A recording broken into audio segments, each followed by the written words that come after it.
Mari artinya ada potensi bahwa penerapan pajak impor dari negara-negara lain 10 hingga 20% termasuk Indonesia. Bagaimana Bu dampaknya bagi perdagangan Indonesia dengan Amerika Serikat? Karena Amerika Serikat ini kan juga salah satu negara tujuan ekspor Indonesia. Ya, mungkin kalau dari segi totalitas perdagangan kita ya, Amerika bukan yang akan mempunyai dampak yang luas, tetapi kita akan terkena dampak tidak langsungnya ya. Bila mana misalnya Tiongkok juga akan terkena lebih lanjut dan itu akan mempengaruhi pertumbuhan Tiongkok, ya kita juga secara tidak langsung akan juga terkena. Dan di sisi lain ini kan semua berbicara dalam geopolitik, akan terjadi relokasi dari investasi untuk menghindari tarif-tarif yang akan lebih tinggi ya.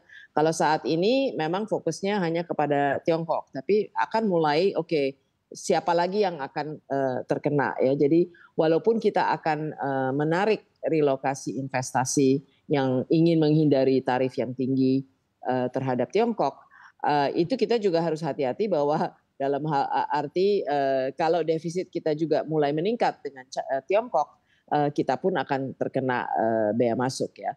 Jadi menurut saya apa yang harus kita antisipasi sebelum itu, apa yang akan juga kita khawatirkan ya akan terjadi adalah seperti terjadi di 2018, Tiongkok juga akan retaliasi.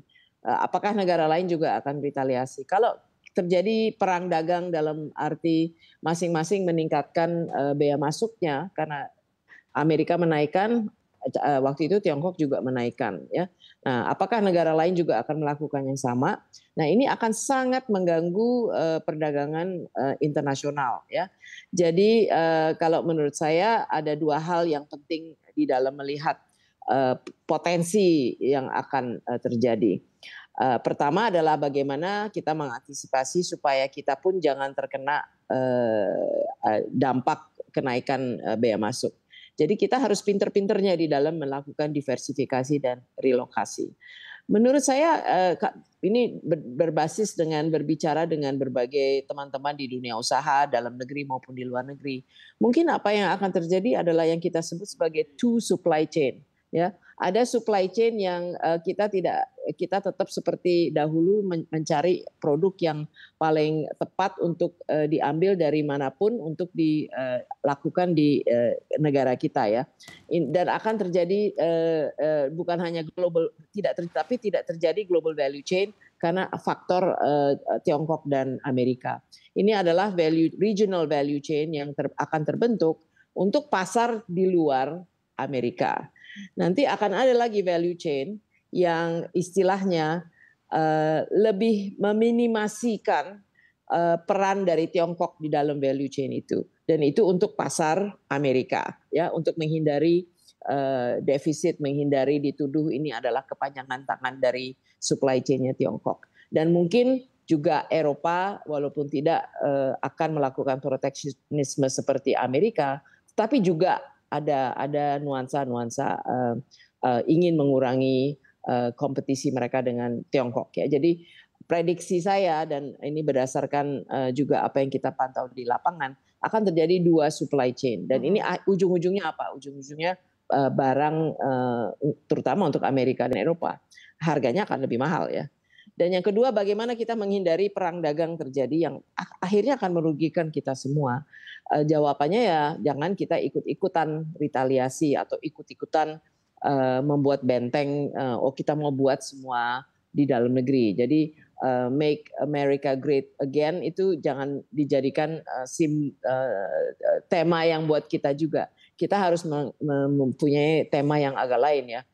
Make Indonesia great again, tetapi melalui meningkatkan daya saing kita dan memperkuat kerjasama di kawasan kita ini. Oke, tapi bagaimana Bu upaya untuk meningkatkan daya saing sementara negara-negara lain yang mungkin juga berpotensi dampak tidak langsung dari adanya kebijakan-kebijakan Trump ini?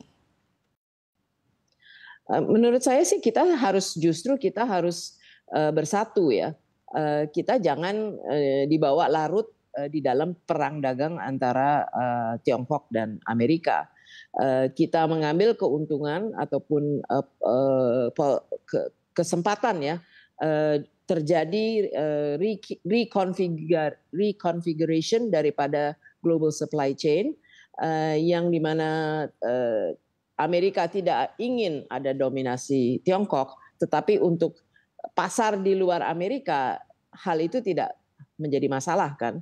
Jadi kita perkuat kawasan ASEAN, kawasan Asia Timur karena kita punya kerjasama ataupun FTA yang namanya Regional Comprehensive Economic Partnership, sehingga kita bisa memperkuat regional supply chain kita untuk pasar kita untuk kepentingan daya saing pasar kita di dalam region ini, baik untuk produksi tapi juga untuk konsumsi dan untuk bisa mengekspor keluar dari kawasan ini. Jadi ini bukan kerjasama yang tertutup istilahnya ya.